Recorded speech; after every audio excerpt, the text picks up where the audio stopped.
Step across the velvet threshold, leave the sunlight far behind. In the MiniVManor Manor, secrets are the things. Michaels just dropped their Enchanted Romance collection, so let's jump straight into the store shelves to track down the rest of this Crimson story.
picked up. Absolutely gorgeous cabinet. It's really giving me Game of Thrones. Solid wood to me. It's I mean, it's as solid as it can get from Michaels. But it has a cabinet that opens up. Romeo and Juliet's faces kind of looking at each other with the sword. Of course, it's expensive. It doesn't go on the walls as a tabletop, as most of Michaels' cabinetry is going to be. It's tabletop.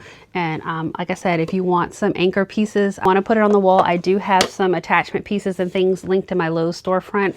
You can go check there and I'll show you everything. And I will eventually do a breakdown video on how I actually attach those pieces and get them put on the wall. Who I had to have from the website when I saw it, it is the tri-tip trifold artwork, and it's also Romeo and Juliet, of course. I love the crimson story that it tells, you know. So I only bought 2 pieces in this collection as of now, but there will be probably more I might go pick up. But I think they're unmatched, and they just definitely hold up to everything that I already picked up with Ross and at the thrift store. I'll give you a closer look. This William Shakespeare artwork I got from the thrift store. I don't remember, I think it was like $10 or something like that.